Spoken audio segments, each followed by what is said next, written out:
Hello, everyone, and welcome to Wellness Wednesday. I am Amy, a program assistant at Bagot. We're going to talk about everybody's favorite subject today, portion control. I know you're all so excited, but it's November already, guys. It's actually like full on into November already. And my favorite eating holiday is this month. I don't know about how many of you, but Thanksgiving's coming up, and we tend to eat a lot. But even if you don't celebrate Thanksgiving, the holiday time of year gets a little crazy sometimes with food. There's so many options. There's different parties going on. There's just foods that only come out this time of year, so we might tend to overindulge a little bit. I love pumpkin everything, and that takes over my October and then my November. And then, so like the day after Thanksgiving, it turns into peppermint everything. And so I get a little crazy. So sometimes we have to think about our portions because we tend to think a little bit supersized in a lot of things that we're eating. And that may be what we want, but it's not necessarily healthy for us. As far as vegetables go, knock yourself out.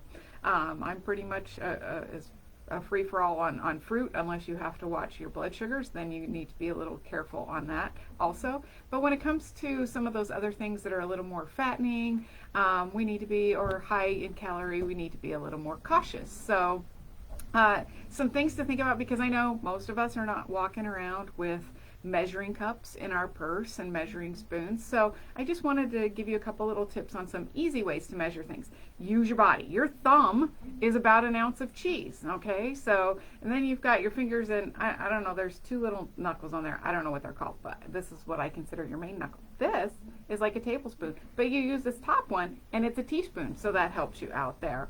If you make a fist, this is about a cup of something, like a cup of rice, a cup of stuffing, that kind of thing. And the palm of your hand is basically 3 ounces of a protein. Now, something to keep in mind is that your hand also is only so thick, because I know I have seen those cute little steaks, I think fillets, they wrap them in bacon, and they're only, this big around. I keep doing it this way, you can't see that. So this big around, but then they're like that thick. No, that's not how it works, guys. You have to think about this size and this size.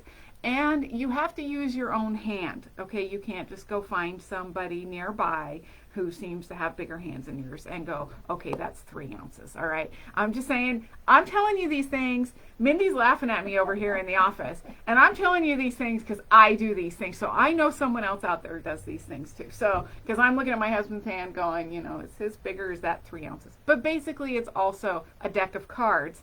And not the jumbo deck of cards, a regular deck of cards. Okay, so that's also an idea. A bagel is about the size of a CD.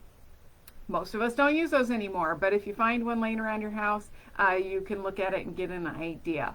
But I know, like I said, we're not carrying around measuring cups. It's not about perfection, guys, but it's about keeping it somewhat in control. So using our body as kind of an idea of measurements means we're not necessarily driving everybody crazy going, can you measure out that 1 cup for me, that's exactly what I need to have. You can kind of just, make a quick little fist, look down at it, and get an idea whether you're somewhat close.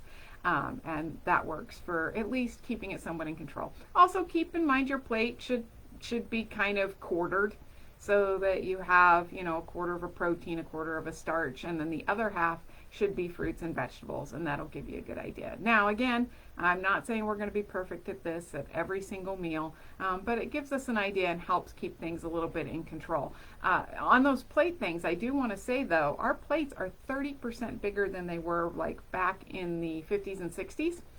If you take a cupboard from the 50s and 60s and try to put today's plates in them, sometimes the doors won't close. Did you know that? Crazy, huh? So we're eating 30% more, thinking that we're just filling our plate. So use a smaller plate when you can.